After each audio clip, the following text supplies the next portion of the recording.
बहुत स्वागत है एक बार फिर मेरे चैनल डॉक्टर शिवम पीसीबी पर। तो हमने पिछली वीडियो में 1 से लेकर 7 तक क्वेश्चन को कवर किया था एमएस सेकेंड ईयर प्रथम प्रश्न पत्र का। ठीक है, तो हम चलते हैं अब नेक्स्ट क्वेश्चन पे। आज जितना कवर कर सकें कर लेंगे। ठीक है, तो ठीक है चालू करते हैं, स्टार्ट करते हैं।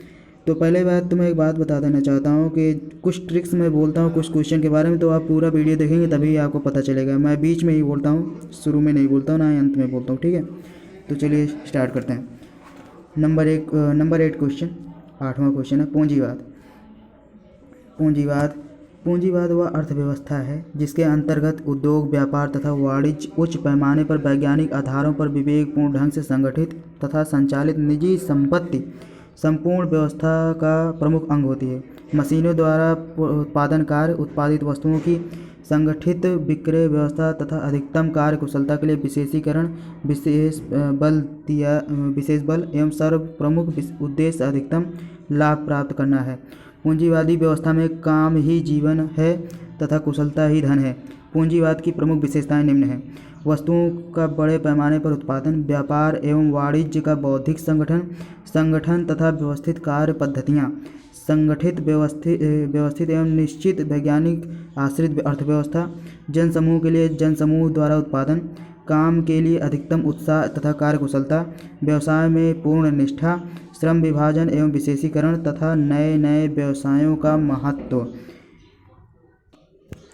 तो पूंजीवाद में यही मतलब है कि एक व्यवसाय करना जिसमें अधिक से अधिक परिश्रम करना तथा उससे लाभ कमाना। तो इसका एक ही काम ही है।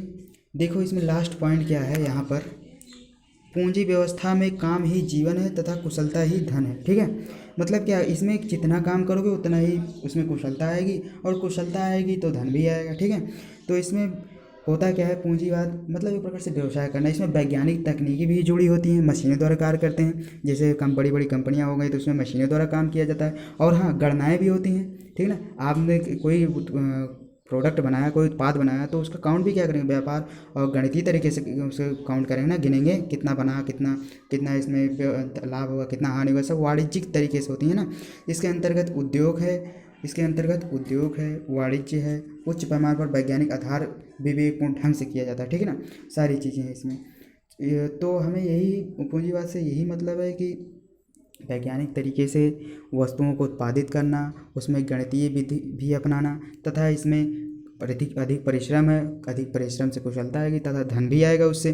ठीक है, तो इसका विशेषताएं मेन पर याद रखनी चाहिए आपको। विशेषताएं हैं इसमें, मैं 4 मार्क कर देता हूँ। पहला है, उसके बाद आ जाता है चौथा, उसके बाद आ जाएगा नए नए व्यवसायों का महत्व, मतलब नई कौन कौन सी मार्केट में प्रोडक्ट चल रहे हैं, सबका महत्व पता होगा तभी तो। और काम के लिए अधिकतम उत्साह और कार्यकुशलता, ये मेन ज़्यादातर हैं। तो और संगठन 5, बस आप 5 याद कीजिएगा। अगर याद करना होगा तो आपको इस क्वेश्चन में बहुत अच्छे मार्क्स मिलेगा अगर आ जाएगा तो। वैसे तो आता ही है, पूंजीवाद हमेशा आता है। ठीक है, तो ठीक है, तो नेक्स्ट क्वेश्चन पर स्टार्ट करते हैं हम।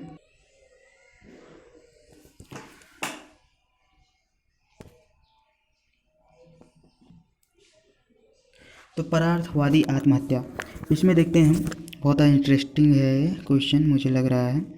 जब परार्थवादी आत्महत्या, क्वेश्चन नंबर 9, जब किसी समाज में इतना अधिक एकीकरण पाया जाता हो कि वहाँ व्यक्ति का महत्व ही समाप्त हो जाए, व्यक्ति की हर क्रिया का निर्देशक समाज और व्यक्ति रुचि और विचार को भुलाकर उसके स्थान पर सामूहिक रुचि और विचार का ही महत्व हो, ऐसी स्थिति में की जाने वाली आत्महत्या को दुर्खिम ने परार्थवादी आत्महत्या कहा। परार्थवादी आत्महत्या में व्यक्तिगत हित सामूहिक हित में पूर्णतः विलीन हो जाते हैं। व्यक्ति और समाज के मध्य दूरी समाप्त हो जाती है। सामूहिक हितों के सामने व्यक्ति का कोई महत्व नहीं होता। ऐसी स्थिति में व्यक्ति समाज हेतु सहर्ष बलिदान कर देने की भावना से प्रेरित होकर आत्महत्या कर लेता है।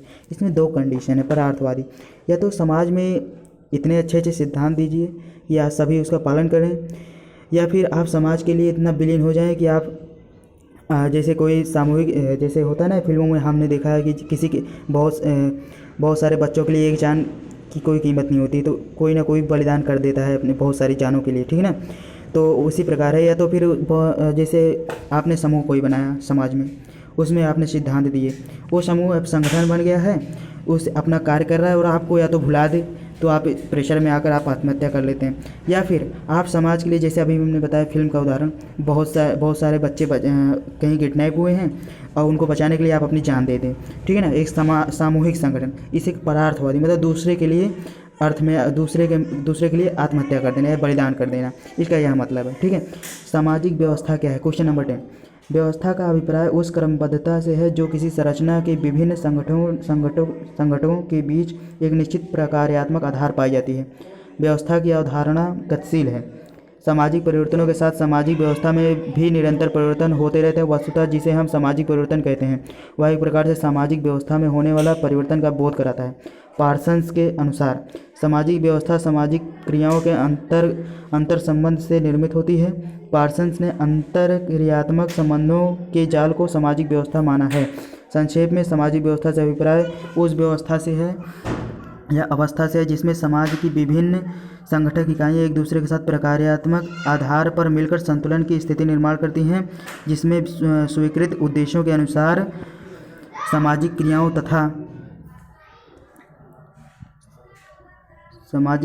तथा अंतर क्रियाओं की क्रियाशीलता बनी रहती है। तो अब चलते हैं अब इसकी एक्सप्लेनेशन पर, मतलब क्या है ये। हाँ, तो चलते हैं इसका एक्सप्लेनेशन पर। व्यवस्था का अभिप्राय उस क्रमबद्धता से है, ठीक है, जो किसी संरचना के विभिन्न संगठकों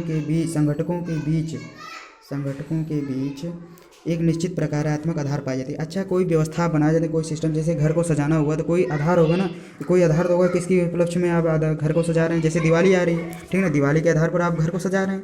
अब होली आएगी तो उसके अनुसार अलग अलग ढंग से व्यवस्था अपने करेंगे, अपने घर की अलग अलग सजावट करेंगे। तो मतलब क्या कह रहा है कि व्यवस्था का अभिप्राय उस क्रमबद्धता से है जो किसी संरचना के विभिन्न संगठनों के बीच निश्चित प्रकारात्मक आधार पर पाई जाती है। व्यवस्था की अवधारणा गतिशील है। जैसे अभी बताया, आज दिवाली है तो अलग तरह के सजाएंगे, होली है तो अलग तरह से सजाएंगे। तो लेखकों का आप याद रखना पार्सन्स के अनुसार, ठीक है ना, ये आपको मालूम होना चाहिए, बिल्कुल मालूम होना चाहिए, क्योंकि इसी के अनुसार आप क्वेश्चन लिखेंगे। आप ये अगर मोटे मोटे हेडिंग से लिखेंगे ब्लैक कलर से, और उसके बारे में थोड़ा सा अगर गलत भी लिखेंगे कोई दिक्कत नहीं है, आपको नंबर पूरा मिलेगा, ठीक है ना। आप बिल्कुल भी संक्षेप में लिखें इसे, अति लघु उत्तरीय प्रश्न है, लेकिन हाँ, लेखकों के नाम आप जरूर इसमें डालें, अपने जो एग्जाम पेपर मिलेगा उसमें जो कॉपी मिलेगी उस पर, ठीक है ना, मोटी हेडिंग से उसके बारे में लेखक और क्वेश्चन याद रहना चाहिए, ठीक है ना। चलिए ठीक है, अब देखते हैं क्वेश्चन, आप इसको पढ़ लीजिएगा, पूरी बहुत अच्छी बातें लिखी हुई हैं, ठीक है ना। अब क्वेश्चन नंबर 11 पर आते हैं। सामाजिक संरचना के बारे में पहले पढ़ते हैं। समाज के विभिन्न अंग समाज की जिस रूपरेखा व अथवा ढांचे की रचना करते हैं उसे सामाजिक संरचना कहा जाता है। सामाजिक संरचना की परिभाषा सामाजिक संबंधों के विविध प्रतिमान जब समग्रता में प्रतिमानित होकर अंतः संबंधों के जिस स्वरूप का निर्माण करते हैं उसे सामाजिक संरचना कहा जाता है। सामाजिक संरचना की प्रमुख परिभाषाएं निम्न हैं टॉलकॉट पार्सन्स के अनुसार। सामाजिक संरचना शब्द को परस्पर संबंधित संस्थाओं, एजेंसियों, सामाजिक प्रतिमानों तथा समूह में प्रत्येक सदस्य द्वारा ग्रहण किए गए पदों व कार्यों की विशिष्ट क्रमबद्धता के लिए प्रयुक्त किया जाता है। कार्ल मैनहीम के अनुसार सामाजिक संरचना अंतःक्रियात्मक सामाजिक शक्तियों का जाल है जिसके द्वारा विभिन्न प्रकार के निरीक्षणों तथा चिंतन की विविध पद्धतियों का विकास हुआ। नेक्स्ट में देखते हैं, इतना ही जिन्सबर्ग ने लिखा है,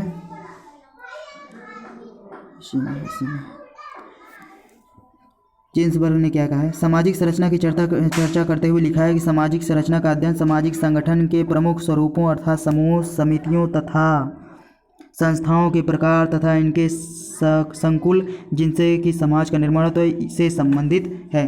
चलिए ठीक है, इसकी एक्सप्लेनेशन पर इसका अर्थ हम बताते हैं।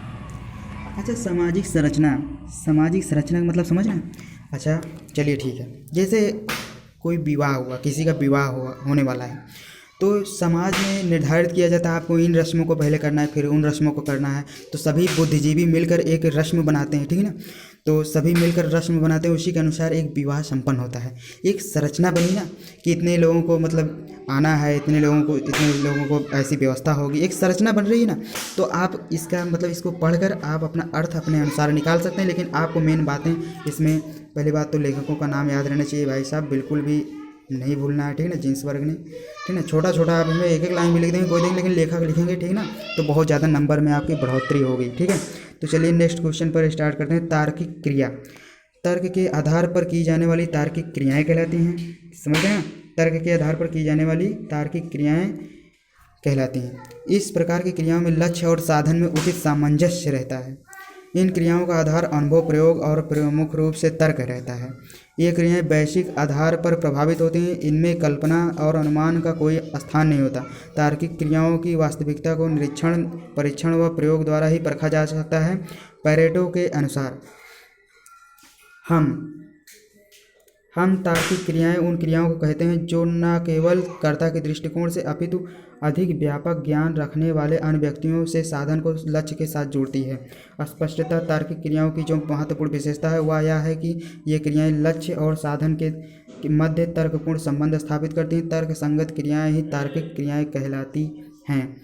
तर्क के आधार पर की जाने वाली क्रियाएं तार्किक क्रियाएं कहलाती हैं। आप किसी भी इसमें कल्पना, इस प्रकार की क्रिया में लक्ष्य और साधन में उचित सामंजस्य रहता है। आप कोई बारे में, जैसे कोई बात हो गई आपके साथ, तो उसमें आप अनेक प्रकार के लॉजिक है। जैसे आपने मान लो झूठ बोल दिया, तो एक तर्क बताएंगे कि यार मैंने ऐसा किया तो ऐसा हो गया था, ठीक है ना, मैंने ऐसा किया तो मैंने ऐसा हो गया था रिजल्ट, ठीक है ना। एक तर्क बताते हैं, लॉजिक में फंसाते हैं आप लोगों को, ठीक है ना। तो वही प्रकार है कि जैसे इन क्रियाओं में आधार अनुभव, प्रयोग और मुख्य रूप से तर्क रहता है। इस क्रिया में इसका आधार क्या होता है? अनुभव होता है। आप बहुत ज़्यादा झूठ बोलने में माहिर हो तो भी आप तर्क बता सकते हैं, ठीक है ना। और प्रयोग भी किए हो भाई, कई बार झूठे तो प्रयोग भी हो गया, ठीक है ना।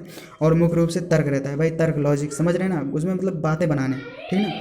ये क्रियाएं वैश्विक आधार पर प्रभावित होती हैं, किसी विषय पर प्रभावित होती हैं, ठीक है ना।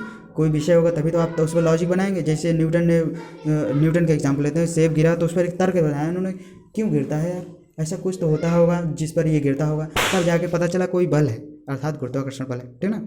तो इसमें कल्पना और अनुमान का कोई स्थान नहीं होता।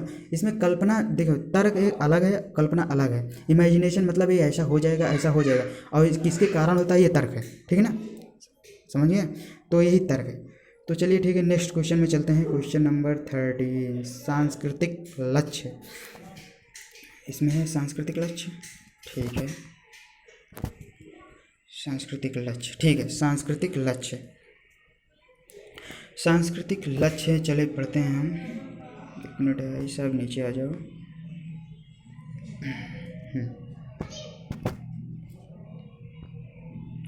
एडजस्ट हो जाओ भाई। सांस्कृतिक लक्ष्य वे हैं जो व्यक्ति की भावनाओं तथा प्रवृत्तियों का प्रतिनिधित्व करते हैं और उनकी प्राप्ति के लिए प्रत्येक व्यक्ति को प्रेरित करते हैं। सांस्कृतिक लक्ष्य में जो व्यक्ति की भावनाओं और प्रवृत्तियों का प्रतिनिधित्व करते हैं और उनकी प्राप्ति के लिए व्यक्ति को प्रेरित करते हैं। जैसे जैसे मान लीजिए आपके समाज में या जैसे कहीं यहाँ पर गए हैं, तो जैसे स्कूल संस्था में आप बैठे हैं, कोई किसी से प्रभावित हो गए, किसी से प्रभावित, कोई छात्र से प्रभावित हो गया, तो उसी की तरह वो समझ लीजिए आप उसका प्रतिनिधित्व कर रहा है। वो कर नहीं रहा है, लेकिन आपका प्रतिनिधित्व करने लगा है आपके मन में, और आप उसी के अनुसार प्रेरित होते हैं बनने के लिए, ठीक है ना। इसके विपरीत प्रत्येक सामाजिक संरचना के कुछ संस्थागत नियम है जो सांस्कृतिक लक्ष्यों को प्रेरित करने के लिए मान्य प्रणालियाँ प्रस्तुत करते हैं, और संस्थाएं भी चलाई जाती हैं। जैसे आपको मोटिवेशन दिया जाता है, बहुत सारी संस्थाएं हैं, वहाँ पर आप जाते हैं तो प्रेरित होते हैं। संस्थाएं कार्य की किसी भी प्रणाली को उचित अथवा अनुचित इन्हीं संस्थागत प्रणालियों के आधार पर माना जाता है। जैसे आपको कोई मोटिवेशन वीडियो देख रहे हैं, कई संस्था में गए हैं, आपको बहुत अच्छे से समझा रहे हैं, तो आप अपने कार्यों को उन्हीं के संस्थागत प्रणाली के आधार पर करेंगे। जैसे आपको पढ़ना है तो उन्हीं वो जो टाइम टेबल बताएंगे आप उसी के अनुसार पढ़ेंगे, ना कि आप अपने टाइम टेबल, या फिर आप अपने आप ज़्यादा सोचते हैं तो आप अपना भी टाइम टेबल फॉलो कर सकते हैं, बिल्कुल सही बात। सांस्कृतिक आदर्श और संस्थागत नियम मिलकर व्यक्ति के आचरण के रूप को निश्चित करते हैं और बताते हैं कि उसे क्या करना है और किस प्रकार करना है। मोटिवेशन करेंगे, आपको बताते हैं क्या करना है क्या नहीं करना है, तो आप उसी के अनुसार प्रेरित होते हैं और अपना काम करने लगते हैं। मर्टन के अनुसार सांस्कृतिक लक्ष्य तथा संस्थागत नियमों के बीच संतुलन रहता है। यह संतुलन उस समय बिगड़ जाता है जबकि सांस्कृतिक लक्ष्यों को प्राप्त करने के लिए संस्थागत नियम ना हो और पर्याप्त ना हो। देखिए मर्टन के अनुसार सांस्कृतिक लक्ष्य, पहले तो मैं मर्टन जी को ऐसे कर देता हूँ, ठीक है ना, हाँ बिल्कुल, चलिए ठीक है। सांस्कृतिक लक्ष्य तथा संस्थागत नियमों के बीच संतुलन रहता है। आपको लगातार मोटिवेशन दे रहा है और आपका टारगेट बन गया है, तो आप एक संतुलन स्थापित कर लेते हैं उनमें, ठीक है ना। रोज़ उनका तो वीडियो देखेंगे या फिर वहाँ पर जाकर उनकी विचारधाराओं को सुनेंगे, उसके बाद अपने आप पर काम पर करेंगे। यह संतुलन उस समय बिगड़ जब सांस्कृतिक लक्ष्यों को प्राप्त करने के लिए संस्थागत नियम ना हो और पर्याप्त ना हो। अच्छा, ये आप अपना लक्ष्य कब नहीं पा सके, या तो आप रेगुलर ना हो, अपने आप से सेल्फ मोटिवेट ना हो, या फिर आपको संस्थाएं उपलब्ध ना हो, ठीक ना। आपके पास ये तो यूट्यूब से आप नहीं देख सकते मोटिवेशन वीडियो, या फिर आप उस संस्था में नहीं जा पा रहे हैं, तो आपका लक्ष्य बिगड़ ही जाएगा, ठीक ना। या तो अपने आप से सोचिए, सेल्फ मोटिवेशन होने की आदत डालिए आप, ठीक है ना। Self motivation is the best, ठीक है ना। क्योंकि आप मोटिवेशन वीडियो देखकर भी क्या कर लेंगे, ठीक ना, देखते रहेंगे, आपको आदत हो जाएगी। जैसे फिल्म देखते हैं कोई फ़र्क नहीं पड़ता, वैसे मोटिवेशन देखेंगे कोई फ़र्क नहीं पड़ेगा। आप सेल्फ मोटिवेट, आपको स्वयं सोचना चाहिए कि आपको क्या करना है, ठीक है ना, तो आप कर पाएंगे।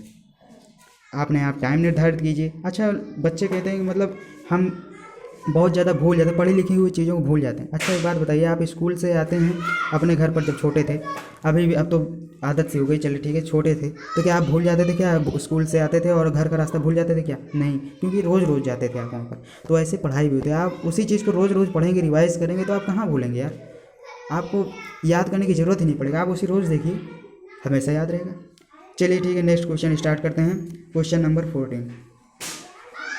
क्वेश्चन नंबर 14, श्रम विभाजन। श्रम विभाजन, समाज में श्रम विभाजन,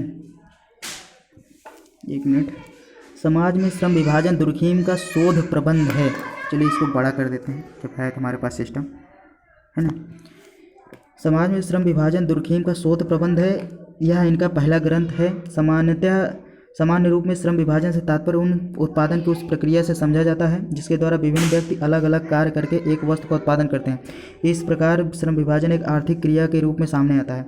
व्यापक अर्थ में हमारा संपूर्ण जीवन श्रम विभाजन की एक प्रक्रिया है। चलिए ठीक है, देखते हैं, फिर से थोड़ा डिस्टर्ब हो गया था। हाँ, तो इस प्रकार श्रम विभाजन एक आर्थिक क्रिया के रूप में सामने आता है। व्यापक अर्थ में हमारा संपूर्ण श्रम विभाजन एक प्रक्रिया है। श्रम विभाजन की यह प्रक्रिया आर्थिक जीवन के अतिरिक्त पारिवारिक, सामाजिक तथा सार्वभौमिक क्या है, एक मिनट, सांस्कृतिक क्षेत्रों में भी स्पष्ट रूप से देखने को मिलती है। वर्तमान समय में बढ़ती हुई आवश्यकताओं की पूर्ति तथा विज्ञान के क्षेत्र में अन्वेषण कार्य की आवश्यकता के कारण श्रम विभाजन का क्षेत्र व्यापक हो गया।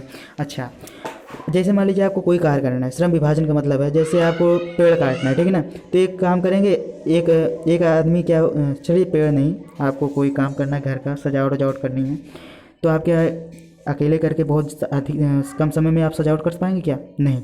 आप कहेंगे एक आदमी जाओ वहाँ पर फुलझड़ियाँ लगा दो, एक आदमी से कहो जाओ रंगोली बना दो, एक आदमी से कहो कि वो घर की सफाई कर दे, एक आदमी से कहो जाओ लाइट्स लगा दो, एक आदमी से कहो जाओ मोमबत्ती जला दो। मतलब आप देखिए 5 लोग मतलब घर की सजावट कर रहे हैं एक ही घर में, ठीक है ना, तो वो अपना अपना काम कर रहे हैं।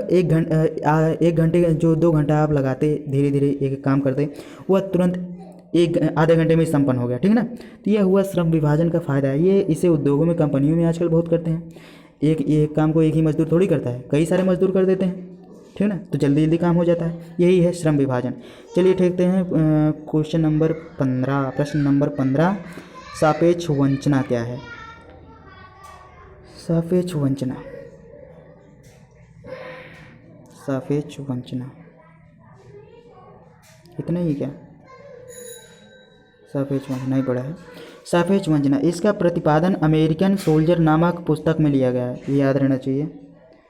इसका प्रतिपादन अमेरिकन सोल्जर नामक पुस्तक में लिया गया है, ठीक है ना, याद रहना चाहिए। चलिए ठीक है। मर्टन के अनुसार यह एक व्याख्यात्मक प्रत्यय है, जिसमें विभिन्न सामाजिक स्थिति के सैनिकों द्वारा व्यक्त अभिवृत्तियों के विचलन की व्याख्या के लिए प्रयुक्त किया गया है। सापेक्ष वंचना के प्रत्यय में निम्नलिखित बातें आती हैं। व्यक्तियों की अभिवृत्तियां अपनी स्थिति वाले उन व्यक्तियों की तुलना में विकसित होती हैं जिनके साथ घनिष्ठ संबंध होते हैं। प्रत्येक व्यक्ति अपना मूल्यांकन अपनी स्थिति वाले व्यक्ति के साथ करता है। इसमें अस्थायी संबंध का होना आवश्यक नहीं है। व्यक्ति अपने मूल्यांकन एवं निर्णय के आधार पर व्यक्ति उस व्यक्ति को बनाता है जो या तो उसके समकक्ष होते हैं अथवा उससे निम्न स्थिति के होते हैं, ठीक है ना। चलिए ठीक है, अब देखते हैं इसका एक्सप्लेनेशन, एक मिनट। तो पहले तो इसका याद रहना चाहिए अमेरिकन सापेक्ष वंचना, इसका प्रतिपादन अमेरिकन सोल्जर नामक पुस्तक में किया गया था मर्टन के अनुसार। यह एक व्याख्यात्मक प्रत्यय है, इसको भी थोड़ा बहुत याद रहना चाहिए, ठीक है ना, जिसमें विभिन्न सामाजिक स्थिति के सैनिकों के द्वारा व्यक्त अभिव्यक्तियों के विचलन की व्याख्या के लिए प्रयोग किया गया है। मतलब सामाजिक में जो विभिन्न सैनिक हैं या इंसान हैं या व्यक्ति हैं, उनकी जो अभिवृत्तियाँ होती हैं, उनके जो व्याख्यान होते हैं, उनके जो विचार होते हैं, उन्हीं की व्याख्या को प्रयुक्त करने के लिए यह सिद्धांत दिया गया है। चलिए देखिए, अच्छा आप हम जैसे किसी से दोस्ती करते हैं, ठीक है, जैसे किसी से दोस्ती करते हैं तो या तो वो हमारे समान होता है या तो हमसे हट कर होता है। ज़्यादातर हम हट के वाले से, मतलब ये तो दोनों ही हो सकता है। ज़्यादातर हट के वाला जैसे हमसे हट कर है तो उससे दोस्ती करते हैं ताकि हम हमारे काम आ सके या फिर हम उसके जैसा बन सके। और हमारे समान जो होता है उसमें थोड़ा कम होता है, ठीक है ना, उसमें थोड़ी उसका अनुसरण आप थोड़ा कम करेंगे, लेकिन जो हट के होता है उसका अनुसरण आप ज़्यादा करते हैं। तो वही कह रहा है कि व्यक्तियों की अभिवृत्तियाँ अपने स्थिति वाले उन व्यक्तियों की तुलना में विकसित होती है जिनके साथ वो घनिष्ठ संबंध रखते हैं। मतलब जिनके साथ आप संबंध हो, जिनके साथ आपका घनिष्ठ संबंध उन्हीं के साथ होगा, या तो वो आपके तरह रहेंगे या फिर आपसे अलग तरह रहेंगे। प्रत्येक व्यक्ति अपनी मूल्यांकन अपनी स्थिति वाले व्यक्ति के साथ करता है, यह इसमें अस्थायी संबंध का होना आवश्यक नहीं है। और ये देखो, जैसे आप समान है, मैं समान हूँ, मेरा दोस्त कोई समान है, मेरी तरह है, तो उसमें ज़्यादा घनिष्ठ संबंध होना आवश्यक नहीं है, ठीक है ना, दोनों समान है, ज़्यादा उससे मतलब ही नहीं रखेंगे। व्यक्ति अपने मूल्यांकन में निर्णय का आधार प्रायः उस व्यक्ति को बनाता है जो या तो उसके समकक्ष होते हैं अथवा उससे निम्न स्थिति के होते हैं।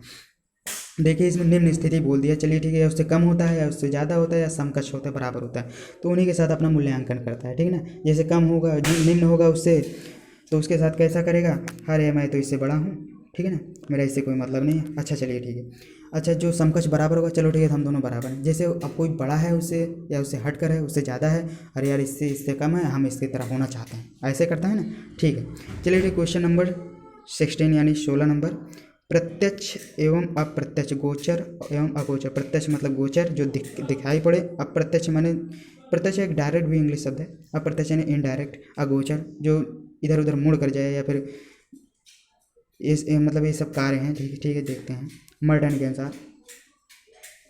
पहले मैं पढ़ देता हूँ।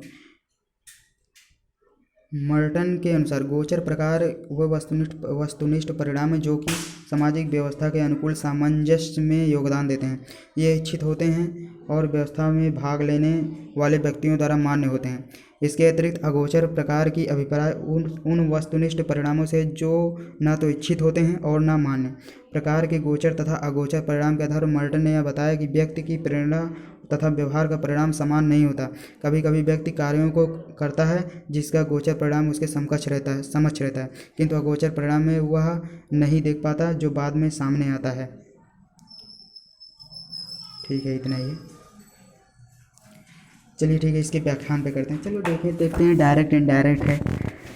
डायरेक्ट कार्य क्या होता है और इनडायरेक्ट कार्य क्या होता है, ठीक है ना। प्रत्यक्ष कार्य क्या होता है, अप्रत्यक्ष कार्य क्या होता है, गोचर कार्य क्या होता है, अगोचर कार्य क्या होता है, ठीक है ना। आप मैं बार बार बोल रहा हूँ ताकि आपको याद हो जाए, ठीक है।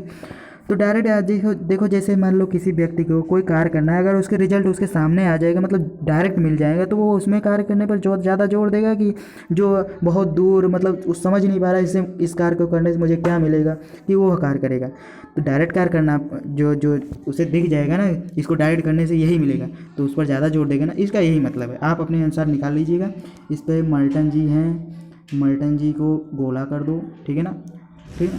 तो और ये कभी कभी व्यक्तियों को गोचर परिणाम उसके समझ, तो ये वाला लाइन हमेशा याद रखना, ठीक है ना। आप स्क्रीनशॉट ले लीजिए, पीछे बैक करके आप ले लेना, ठीक है ना। मैं तो इसे इरेज कर रहा हूँ। तो डायरेक्ट इनडायरेक्ट कार्य हो गया, प्रकार मतलब कार्य, ठीक है ना। चलिए ठीक है, क्वेश्चन नंबर 17, विसंगति, एनोमी, नियमहीनता, आदर्श शून्यता। आदर्श शून्यता या नियमहीनता का अभिप्राय व्यक्ति के उस आदर्श शून्यता से या नियमहीनता का अभिप्राय व्यक्ति के उस व्यवहार से है जो समाज में प्रचलित आदर्शों मानदंडों के अनुकूल न हो। मतलब विसंगति यानी मतलब एकदम अलग ढलग, आदर्शहीन, कोई इसका कैरेक्टर नहीं है, कैरेक्टरलेस है, ऐसे मतलब समाज में उसी और उसके समाज में कोई इज्जत ना मिले, वही समाज क्या कहते हैं, समाज में प्रचलित आदर्शों तथा आदर्शों के मानदंडों के अनुकूल ना हो। चलो हाय रे हिंदी, चलो कोई बात नहीं, ठीक है ना, हिंदी थोड़ा बोलने में पढ़ने में भी थोड़ा इधर उधर हो जाता है, कोई दिक्कत नहीं, फिलहाल आपको समझ में आनी चाहिए ना बातें। तो मतलब समाज में, जैसे कोई आप समाज में, आप किसी सोसाइटी में रह रहे हो, कॉलोनी में रह रहे हो, तो आप उसके अनुकूल व्यवहार नहीं करेंगे तो क्या उसके अनुकूल नहीं है, समाज में उस कॉलोनी के समाज सोसाइटी के अनुकूल नहीं है, ठीक है ना। यही इमाइल दुर्खीम के अनुसार, इनको भैया याद करना, ठीक है ना। इमाइल दुर्खीम, इन्होंने आत्महत्या का सिद्धांत भी दिया था। दुर्खीम ने आत्महत्या की, मैंने तो ऐसे ही याद किया था जब मैं पढ़ रहा था, ठीक है ना। तो आप भी ऐसे याद करना, दुर्खीम ने आत्महत्या की, दुर्खीम ने आत्महत्या का सिद्धांत दिया, इसका मतलब, ठीक है ना। ट्रिक है ये, मैं बताया था ना शुरू में, वीडियो के शुरू में, कि बीच में ट्रिक बताऊँगा, तो यही है ट्रिक। चलिए ठीक है, दुर्खीम ने क्या बताया था। जब भी कोई अचानक परिवर्तन होता है तो समाज के नियंत्रण नियमों की आदर्शात्मक संरचना ढीली पड़ जाती है, और उस अवस्था में व्यक्ति को यह नहीं सोचता कि क्या गलत है क्या सही।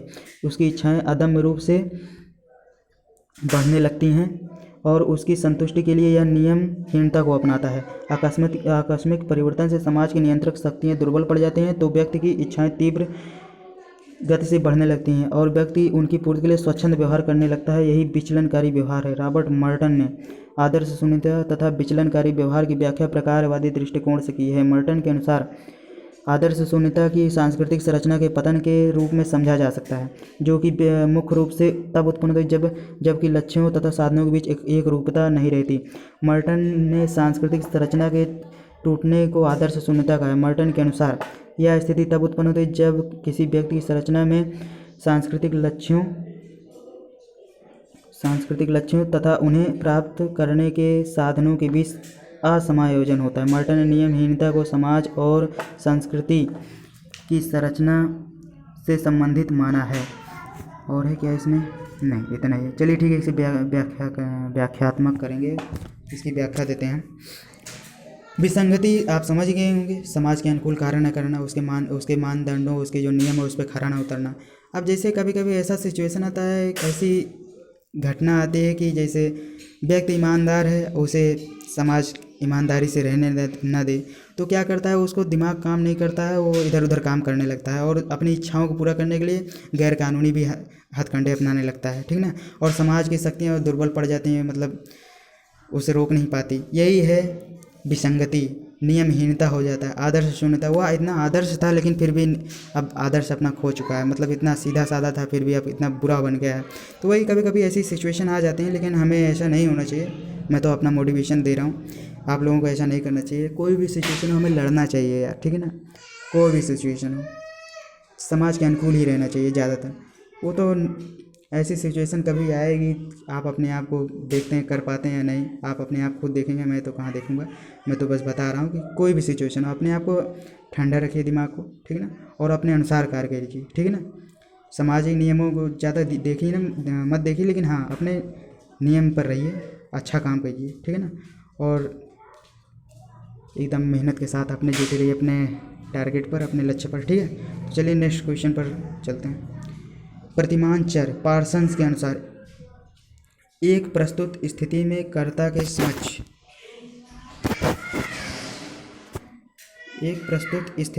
के समक्ष उन्मेष की अधिक दुविधाएं होती हैं।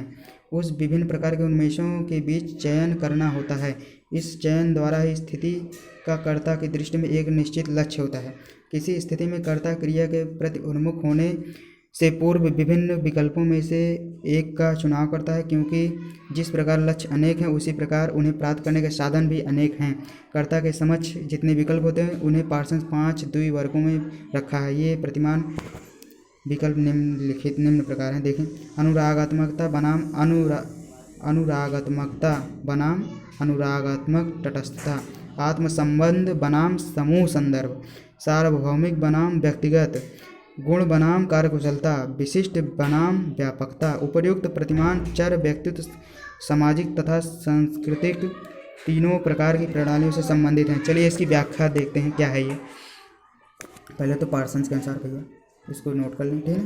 पार्सन्स इंपॉर्टेंट है वो। एक प्रस्तुत स्थिति में कर्ता के समक्ष उन्मेष की दो विधाएँ होती हैं। जैसे एक स्थिति ऐसी आई कि कर्ता के सामने जो व्यक्ति है उसके सामने दो विधाएँ हो जाती हैं, वो समझ नहीं आता मतलब क्या करूं क्या ना करूं।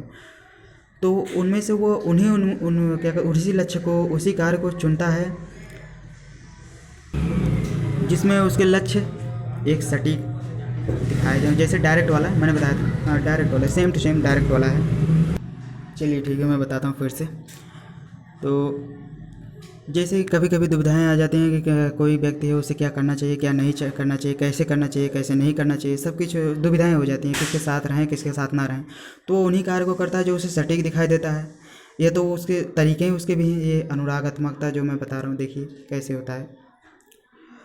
वो है तो मतलब बहुत विनम्रशाली बन जाएगा अनुराग, या फिर अनुरागात्मकता मतलब क्या, या तो विनम्र होकर कार्य करेगा या फिर अविनम्र हो जाएगा, या तो आत्मसम्मर्द, या तो अपने अनुसार कार्य करेगा, या तो समूह जो निर्धारित करेगा, कोई समूह है जैसे उसके दोस्त हैं उनके अनुसार कार्य करेगा। सार्वभौमिक, सबको दिखाकर काम करेगा, या फिर व्यक्तिगत करेगा, पर्सनल कार्य करेगा। ठीक है ना। गुण, उसमें क्वालिटीज होंगी, या फिर कार्यकुशलता उसमें बहुत तेज़ी से होगी, इस प्रकार के कार्य करने लगेगा। विशिष्ट बनाम और व्यापकता, या तो विशिष्ट कार्य करेगा या फिर पूरा बताकर कार्य करेगा, व्यापक हो जाएगा। ऐसे ऐसे कार्य करते हैं, ठीक है ना। तो मतलब जो सटीक लगता है वही करता है, लेकिन उसके कई तरीके हैं, 5 तरीके हैं, 5 में एक सही है, एक गलत तरीका है, ठीक है ना। तो आप क्वालिटीज़ होंगी, कार्यकुशलता, ये तो बिल्कुल ठीक है, मैं मार्क कर दे रहा हूँ, ये ठीक है, बिल्कुल ठीक है ये वाला पॉइंट नंबर 4। और सार्वभौमिक, आत्मसंदर्भ, समूह, आत्मसंदर्भ बनाम समूह संदर्भ, या तो अपने आप से करो या फिर समूह को बताकर करो, सार्वभौमिक या व्यक्तिगत, ये तीनों इंपॉर्टेंट है, ठीक है, इसे आप याद रखिएगा।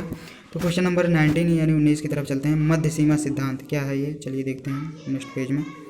मध्य सीमा सिद्धांत, मध्य सीमा सिद्धांतों में सामाजिक घटना के विविध पक्षों का अध्ययन किया जाता है। मध्य सीमा सिद्धांतों में सामाजिक घटना के प्रत्येक पक्षों का अध्ययन किया जाता है। मध्य सीमा सिद्धांत को स्पष्ट करते हुए मर्टन ने लिखा है, मध्य सीमा के सिद्धांत वह सिद्धांत है जो कि एक और दिन प्रतिदिन के शोध में प्रचुर मात्रा में प्रकट होने वाले लघु किंतु जरूरी कार्य निर्वही प्राकल्पनाओं और दूसरी सामाजिक व्यवहार, सामाजिक संगठन व सामाजिक परिवर्तन में समस्त निरीक्षित समस्याओं की व्याख्या करने वाले एक समन्वित सिद्धांत को विकसित करने हेतु सब कुछ को सम्मिलित करते हुए किए गए व्यवस्थित प्रयत्नों के मध्य में स्थित होते हैं। इसका बहुत ही साधारण सा अर्थ है मध्य सीमा सिद्धांत। जैसे आप कोई कार्य पूरा करना चाहते हैं तो दिन प्रतिदिन उसमें शोध करेंगे, दिन प्रतिदिन उसमें नई नई बातें जोड़ेंगे। अगर आप जैसे मैं यूट्यूब बनाता हूँ, जैसे यूट्यूब पर वीडियो बना रहा हूँ तो दिन प्रतिदिन बनाऊँगा। अगर मुझे अंतराल चाहिए तो मध्य सीमा, एक दिन का मतलब अंतराल, एक मध्य सीमा हो गई, ठीक ना। एक मध्य सीमा का सिद्धांत समझ लिए, वही हो गया। एक दिन के बाद बनाऊंगा वीडियो, फिर एक दिन के बाद बनाऊंगा, एक दिन का मध्य सीमा मैंने रखा है, एक दिन की लिमिट रखा है ना मैंने, तो वही मध्य सीमा हो गई। चलिए ठीक है। यांत्रिक एकता, यांत्रिक एकता अगले पेज में है या नहीं, चलिए ठीक है। यांत्रिक एकता बिल्कुल ग्रीन पेज में।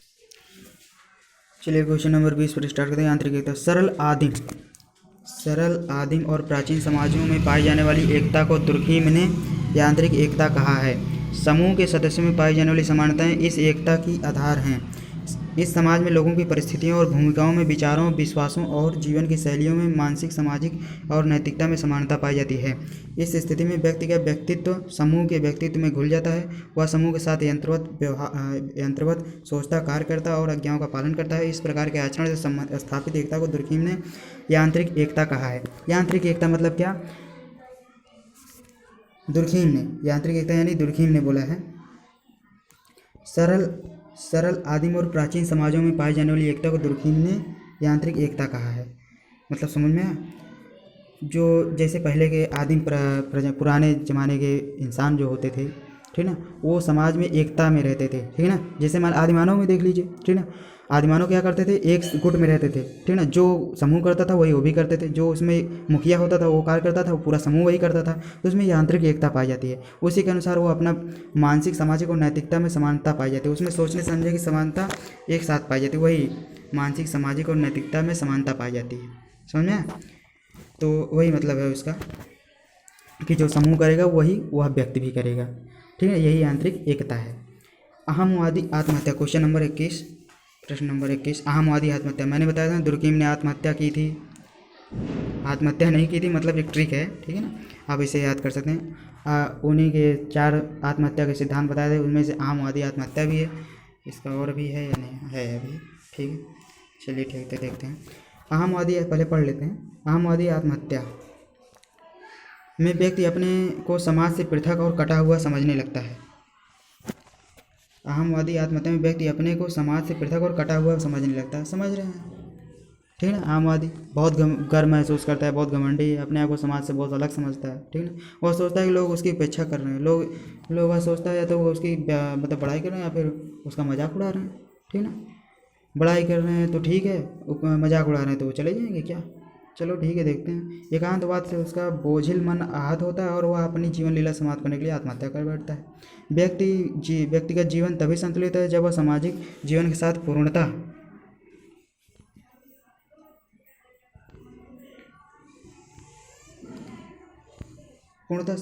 संबद्ध रहे। अलगाव की स्थिति में व्यक्ति अपने समाज से मुक्त समझने लगता है, समाज का उस पर नियंत्रण शिथिल हो जाता है। इस स्थिति को अतिशय वैयक्तिकता, ठीक है ना, इसे याद रहना चाहिए आपको। बहुत बढ़िया वर्ड है जो मुझे कहना नहीं आया, लेकिन फिलहाल ठीक है, आपको समझ में आया ना। अतिशय वैयक्तिकता कहते हैं। समाज में यह स्थिति आत्महत्या, सॉरी वो सामान गिर गया था। चलिए ठीक है, देखते हैं। अहमवादी आत्महत्या के प्रमुख कारण उन सामाजिक समूह और संगठन और विघटन हैं जिनका सदस्य व्यक्ति होता है। तो वही अहमवादी आप समझ ही चुके हैं, मैंने एक्सप्लेनेशन बढ़िया किया था, आप पीछे जाकर देख सकते हैं। अहमवादी क्या है? समाज को वह व्यक्ति अपने आप को सबसे हट के समझता है, वो उसे लगता है समाज उसकी बुराई कर रहा है, उसकी बेइज्जती कर रहा है, तो इसी के प्रेशर में आकर वो आत्महत्या कर ले। लेकिन ऐसा नहीं करना चाहिए। मैंने बार बार बोला है, हिम्मत रखो यार हर चीज़ में। आत्महत्या करना क्या है? अपने आप को मारना, एक प्रकार की हत्या है यार, पाप कर रहे हो तुम, ठीक है ना। ऐसा नहीं करना चाहिए, बिल्कुल भी नहीं करना चाहिए। आपको भगवान ने जीवन दिया है, बहुत अमूल्य जीवन है, आप बहुत कुछ कर सकते हैं इस जीवन में, ठीक है ना। आपको ऐसी परिस्थिति, कोई भी परिस्थिति हो, उसमें आत्महत्या सोचना भी नहीं चाहिए, ठीक है ना। उसे सोचो, मतलब इसे कैसे आप दूसरी तरह से कर सकते हैं इस काम को, ठीक है ना। आत्महत्या तो सोचना भी मत, ठीक है ना। चलिए ठीक है, देखते हैं क्वेश्चन नंबर 22, सामाजिक परिवर्तन की अवधारणा। चलिए देखते हैं क्या है इसमें अवधारणा में। समाज के संदर्भ में होने वाली परिवर्तन को सामाजिक परिवर्तन कहते हैं। ये परिवर्तन सर्वथा ना तो प्रयोजन रहित होते हैं और न आकस्मिक। ये सामाजिक घटनाओं की उस कड़ी का बोध कराते हैं जिनके पीछे गतिशीलता के निश्चित नियम होते हैं। मैकाइवर एवं पेज याद रहना चाहिए।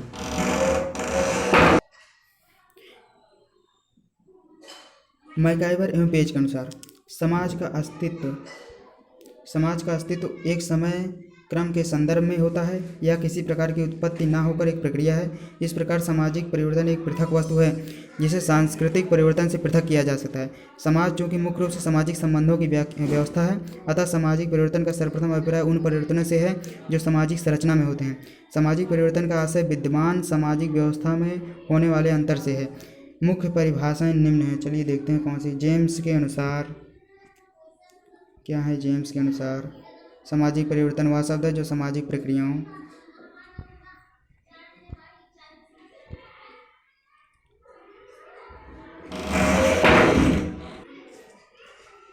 जेम्स के अनुसार नहीं, जोन्स के अनुसार सामाजिक परिवर्तन वह शब्द है जो सामाजिक प्रक्रियाओं, सामाजिक प्रतिमानों, सामाजिक अंतरक्रिया व सामाजिक संगठन के किसी अंग में अंतर या रूपांतर का वर्णन करने के लिए प्रयोग किया जाता है। डेविस के अनुसार सामाजिक परिवर्तन से केवल वही परिवर्तन समझे जाते हैं जो सामाजिक संगठन अर्थात समाज की संरचना एवं कार्यों में घटित होते हैं। सामाजिक परिवर्तन की निम्न विशेषताएं। यह एक सार्वभौमिक प्रक्रिया है। सामाजिक परिवर्तन का समष्टिगत रूप होता है। सामाजिक परिवर्तन की गति असमान होती है। सामाजिक परिवर्तन का समय, उसकी स्थिति एवं दशा तथा दिशा अनिश्चित होती है। इसका मतलब समझ रहे हैं आप? जैसे समाज है, संगठन पर होता है, व्यक्तियों के विचारों से संबंधित होता है। कौन व्यक्ति के उस पर विचार किया जाता है, उसे वैज्ञानिक अवलोकन किया जाता है, ठीक है ना। समाज यही संगठन है। अच्छा, यह एक सार्वभौमिक प्रक्रिया है, सभी स्थानों पर लागू होती है। पूरे दुनिया में, पूरे पृथ्वी पर जहाँ भी इंसान रहते हैं वहाँ पर एक सामाजिक प्रक्रिया बनी होती है। और यह परिवर्तन समष्टि मतलब समुदाय, समूह में होता है यह परिवर्तन। अगर एक समाज में कोई परिवर्तन, रस्म रिवाज में कोई परिवर्तन किया गया, समाज के सभी लोग उसी का रूप अपनाएंगे, वही रस्म अपनाएंगे। समझ में आया? जैसे पहले ज़माने में बहुत मतलब अलग तरीके से शादियाँ होती थी, तो अब के ज़माने में बहुत अलग तरह से शादियाँ होती हैं। समझ में आया? पहले के ज़माने में लोग ज़्यादातर गांव में रहते थे, अब ज़्यादातर शहर में रहते हैं। समझ में? सामाजिक परिवर्तन की गति असमान होती है। तीसरा पॉइंट है, हाँ, गति असमान होती है, लगातार नहीं होती, मतलब कभी तेज हो जाती है, कभी धीमी हो जाती है परिवर्तन। सामाजिक परिवर्तन का समय, उसकी स्थिति एवं दशा तथा दिशा अनिश्चित होती है। मतलब एक दिशा नहीं होती, मतलब इसी दिशा में परिवर्तन होगा, ठीक है ना, अनिश्चित होती है। चलिए ठीक है, क्वेश्चन नंबर 23, वैचारिकी क्या है? वैचारिकी क्या है? बड़ा है वैचारिकी की। चलिए पढ़ते हैं इसे।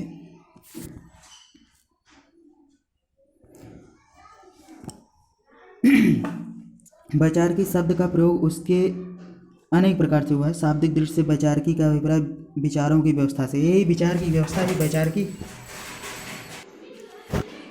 मतलब विचारों की व्यवस्था से ही है।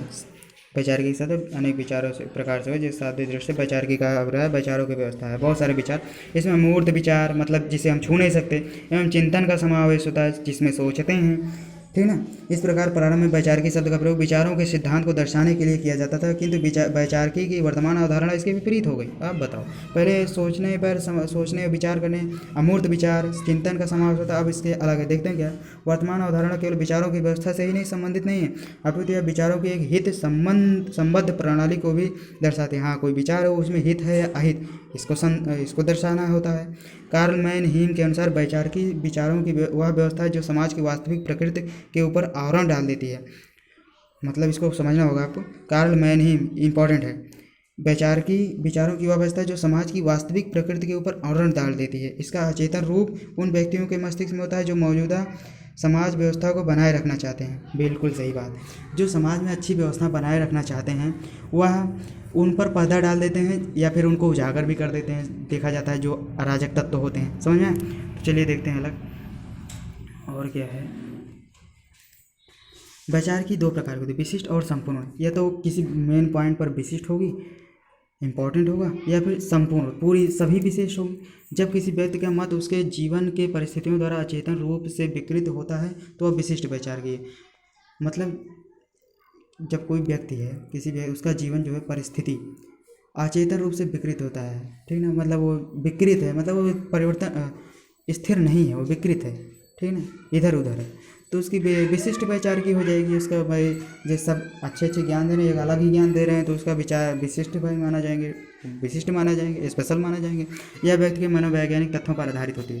संपूर्ण वैचारिकी के अंतर्गत समूह की संपूर्ण विचार पद्धति का समावेश है। कोई भी विचार दीजिए उसमें समूह, जो आपका पूरा समाज, जिसमें जो समाज विद्वान होते हैं उन्हीं के अगर वो विचारों को अपना कंठस्थ करें या फिर उस पर अवलोकन करें, मूल्यांकन करके ही सभी विचारों का समावेश करते हैं, उसका निरीक्षण करते हैं, उसका प्रयोग करते हैं, वो हितकारी है अहितकारी, तब जाके उसे समाज में लागू करते हैं। इनमें संपूर्ण समूह का चिंतन सम्मिलित होता है। चलिए इसका इंपॉर्टेंट पॉइंट है। संपूर्ण वैचारिकी के अंतर्गत समूह की संपूर्ण विचार पद्धति का समावेश होता है। इसमें संपूर्ण समूह का चिंतन सम्मिलित होता है। मैनहीम के अनुसार, ये याद रखना चाहिए आपको, संपूर्ण मार्क्सवाद विचारधारा और अथवा वैचारिकी, ठीक ना। संपूर्ण मार्क्सवाद वो विचारधारा अथवा वैचारिकी है। चलिए ठीक है। क्वेश्चन नंबर 24 पर आते हैं। इस अलग से स्टार्ट करते हैं। 24 क्लियर है, इसमें और भी बड़ा क्वेश्चन है, ठीक है, कोई बात नहीं। सामाजिक क्रिया,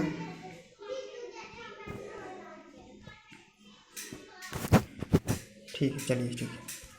सामाजिक क्रिया की परिभाषा, समाज के संदर्भ में की गई मानव क्रिया को सामाजिक क्रिया कहते हैं। मैकाइवर के अनुसार, इंपॉर्टेंट है मैकाइवर, क्रिया वहाँ तक सामाजिक है जहाँ तक क्रिया करने वाले व्यक्ति या व्यक्ति द्वारा समझे जाने वाले व्यक्तिपरक अर्थ के आधार पर उसे दूसरे के व्यवहारों को ध्यान में रखकर किया गया है और इस प्रकार अपनी दिशा को उन्मुख है। सामाजिक क्रिया के अंतर्गत व्यक्ति की समस्त गतिविधियों का समावेश होता है। मैक्स वेबर ने किसी क्रिया को सामाजिक क्रिया मानने से पूर्व निम्नलिखित 4 बातों को ध्यान में रखने की बात कही है। सामाजिक क्रिया दूसरे व्यक्तियों के भूतकाल, वर्तमान या भावी व्यवहार द्वारा प्रभावित होती है। प्रत्येक प्रकार की क्रिया सामाजिक क्रिया नहीं है। जड़ पदार्थों या बेजानदार पदार्थों से प्रभावित क्रिया को सामाजिक क्रिया नहीं माना जा सकता। मानव का प्रत्येक प्रकार का संपर्क भी सामाजिक संपर्क नहीं होता। सामाजिक क्रिया न तो अनेक व्यक्तियों द्वारा की जाने वाली एक सी क्रिया को कहते हैं, ना ही उस क्रिया को कहते हैं जो कि दूसरे व्यक्तियों द्वारा प्रभावित हो। पार्सन्स के अनुसार क्रियाकर्ता विशिष्ट परिस्थिति व्यवस्था में वह प्रक्रिया, क्रियाकर्ता परिस्थिति व्यवस्था में वह प्रक्रिया है जिसका अकेले कर्ता के लिए या सामूहिक रूप से उस समूह के व्यक्तियों के लिए प्रेरणात्मक महत्ता होती है। इस प्रकार सामाजिक क्रिया के 3 तत्व हैं, कर्ता, लक्ष्य, परिस्थितियाँ एवं साधन। इन सब के पारस्परिक क्रियात्मक संबंधों को ही सामाजिक क्रिया कहते हैं। इसका मेन व्याख्या यहीं से निकल कर आता है। सामाजिक क्रिया के 3 तत्व हैं, कर्ता, लक्ष्य, परिस्थितियाँ एवं साधन। भाई कर्ता जो करने वाला, जो समाज में व्यक्ति तो वह करने वाला होता है। लक्ष्य उसका उद्देश्य क्या है, परिस्थितियाँ किन परिस्थितियों में वह अपने लक्ष्य को प्राप्त करता है, और उसके एवं साधन, वह किन साधनों का उपयोग करके ही अपने लक्ष्य को प्राप्त करता है, किन परिस्थितियों का सामना करके अपने लक्ष्य को प्राप्त करता है, वह कर्ता किस प्रकार कर्म करता है कि वह अपने लक्ष्य को प्राप्त करता है। यही है सामाजिक क्रिया, ठीक है। परिस्थितियों में आ जाता है, वो किसी व्यक्ति से प्रेरित होकर करता है काम, या फिर अपने सेल्फ मोटिवेटेड है, ठीक है ना। वो ये सारी चीज़ें आप पढ़ लेंगे तो आपको ये लाइन आपको क्लियर हो जाएगी, तो आपको पूरा इसका अर्थ समझ में आ जाएगा। चलिए क्वेश्चन नंबर 25 में चलते हैं। वर्ग संघर्ष क्या है? वर्ग संघर्ष मार्क्स के शब्दों में वर्ग संघर्ष का चरमोत्कर्ष आवश्यक रूप से सर्वहारा अधिनायकत्व होता है, और अधिनायकत्व की यह अवस्था अपने आप में सभी वर्गों की समाप्ति और वर्गहीन समाज की ओर संक्रमण करने की एक व्यवस्था होती है। सर्वहारा जब राज्य सत्ता के ऊपर अधिकार कर लेता है और सर्वहारा का अधिनायकत्व स्थापित हो जाता है, तो इसके उपरांत सर्वहारा जब राज्य सत्ता के ऊपर अधिकार कर लेता है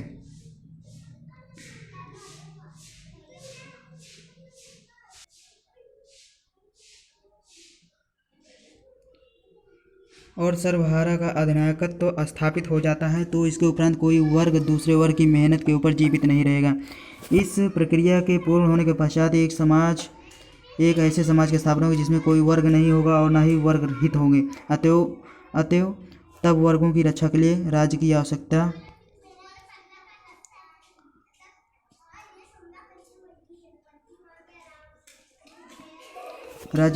नहीं रहेगी।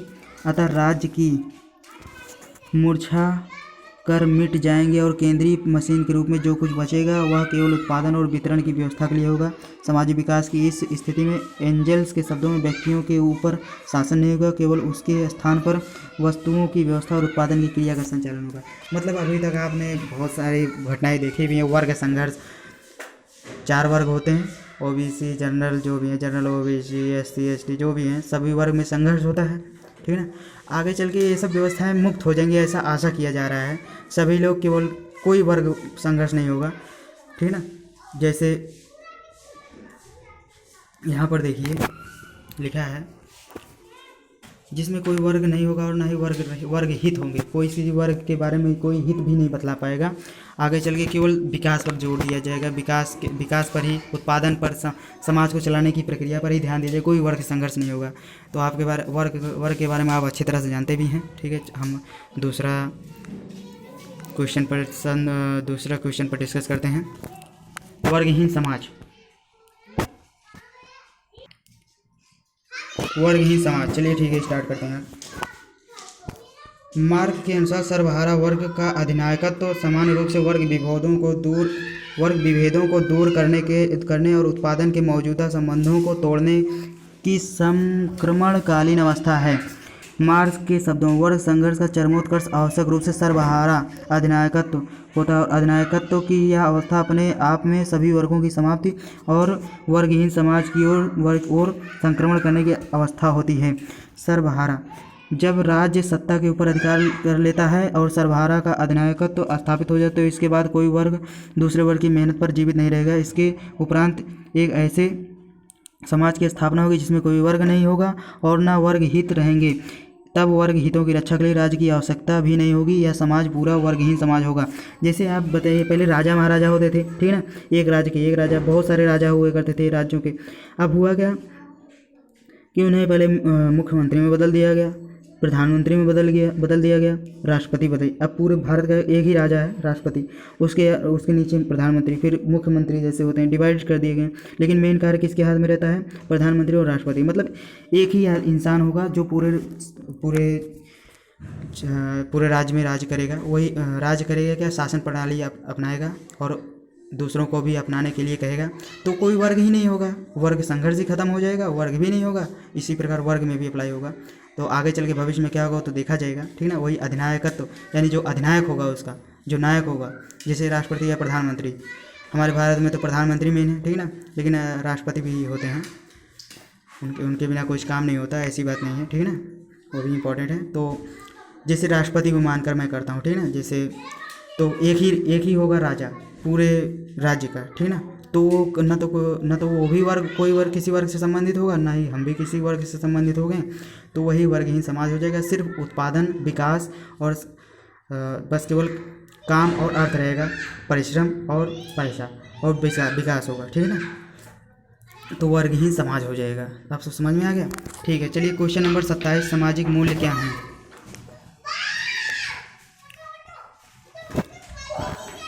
सामाजिक मूल्य क्या हैं?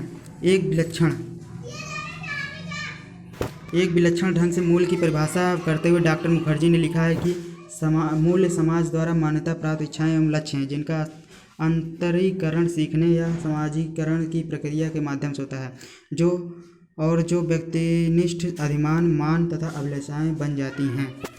मतलब क्या है? सामाजिक मूल्य क्या है?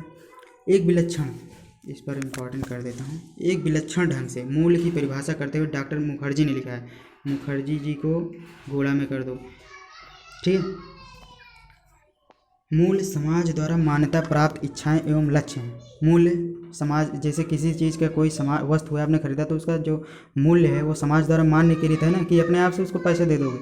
पैसा भी तो आया है समाज के मन से आया ना, समाज में निर्धारित किया गया हर चीज़ की एक कीमत होनी चाहिए, ठीक है ना, तभी तो वो मूल्य हुआ, जिनका अंतरीकरण सीखने या समाजीकरण की प्रक्रिया के माध्यम से होता है, जिसका अंतर्गत आप सीखते हैं कि किसी वस्तु की कितनी, हर वस्तु की एक मूल्य होती है, ठीक है ना, कीमत होती है, जो व्यक्तिनिष्ठ अधिमान, मान तथा अभिलाषाएं बन जाती हैं। इसी के अनुसार आपकी इच्छाएं पैदा होती हैं, उत्पन्न होती हैं, ठीक है ना। आपका लक्ष्य बनता है, आप उसके जो कीमत होती है, आप अगर किसी लक्ष्य को पाना चाहते हैं पढ़ाई लिखाई में, तो आपको परिश्रम करना होगा, और नहीं तो अगर पैसा कमाना होगा तो आपको वस्तु में व्यापार करना होगा, ठीक है ना। तो सामाजिक मूल्य है। तो आशा करता हूँ बहुत अच्छा लगा होगा वीडियो, ठीक है ना। अगर नहीं भी अच्छा लगा हो तो कोशिश करना मेरी बातों को, मेरे विचारों को अपने अंदर घोलने की, ठीक है। बस समझिए कि आपकी तैयारी अच्छे से हो, मेरी यही कामना है। तो वीडियो को लाइक करना, शेयर करना और सब्सक्राइब करना, ठीक है। और कोई भी चीज़ ना समझ में आए तो कमेंट बॉक्स में कमेंट कर देना, मैं उसका उत्तर दे दूँगा, ठीक है ना, बहुत जल्द दूँगा। आपको वेट करने की कोई ज़रूरत नहीं है, बस आप वीडियो को लाइक करें, शेयर करें, सब्सक्राइब करें और अपनी तैयारी में जुटे रहें, मेहनत करें, ठीक है ना। आपको किसी से कोई लेना देना नहीं है, आप इस वीडियो पर आए तो आपको यही सब कुछ मानना होगा, आप इसी से तैयारी कर सकते हैं बिना सीरीज के भी, ठीक है। तो ठीक है फिर तो आप सब्सक्राइब कर देना मेरे चैनल डॉक्टर शिवम पीसीबी को, ठीक है, बिल्कुल यही सब्सक्राइब करना है, ठीक है ना। ठीक है, धन्यवाद।